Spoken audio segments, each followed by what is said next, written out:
ఏ బంధమైనా అది ప్రాపంచికమేనండి. ఒకటి గుర్తుంచుకోవాలి మనందరం.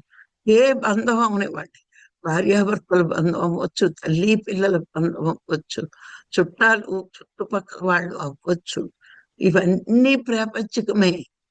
కానీ భగవంతుడితో బంధం శాశ్వతం అని తెలుసుకున్నాం మనం.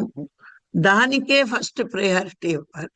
ఇవ్వట్లేదు అంటే మనం మాయకి వశమైపోతున్నాము అని మనకు మనమే గ్రహించాలి.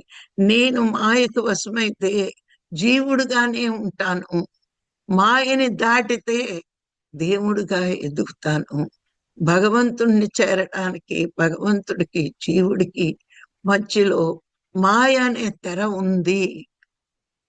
ఆ మాయని దాటడమే అని మనకు అర్థం అవ్వాలి.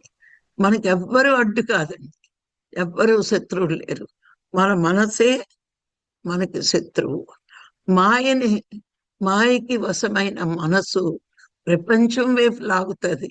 మాయని జయించిన మనసు పరమాత్మ వైపు తిప్పుతూ ఉంటుంది.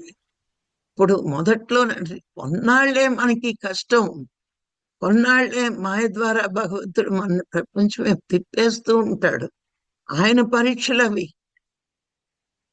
మనకు అర్థం అవ్వాలి, ఓ భగవంతుడు నాతో ఆడుతున్నాడు, నాకు పరీక్ష పెట్టాడు ఇట అని మనం గ్రహించే అంతటి శక్తివంతులం కావాలి. అది గ్రహించినప్పుడు ఈ పరీక్షల్ని, మొదట్లో వచ్చిన పరీక్షల్ని దాటగలిగినప్పుడు భగవంతుడే నేను 2 చేతులతోటి దగ్గరికి తీసుకుంటాడు. అందుకే అన్నారు, నువ్వు ఒక్క అడుగు స్థిరంగా వేయి,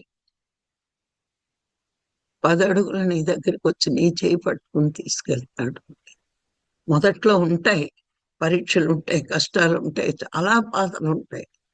మరి నేను 80% కాలిపోయాను అంటే మాయ ఉండుంటే ధ్యానం వదిలేద్దును.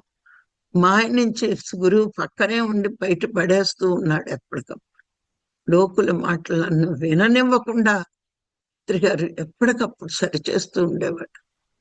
ఆ లోకుల మాటలు విని ఇంకా ప్రపంచంలో కూరుకుపోతాం.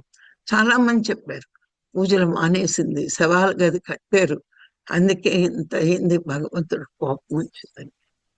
కర్మలు మనం చేస్తాం, కారణం భగవంతుడి మీద తోసేస్తూ ఉంటాం. కానీ ఏ భగవంతుడికి, ఏ జీవుడి మీద ఎప్పుడూ కోపం రాదు. ఎప్పుడు వస్తుంది అంటే అధర్మంగా ప్రవర్తిస్తే, మనం ధర్మాన్ని వదిలినప్పుడు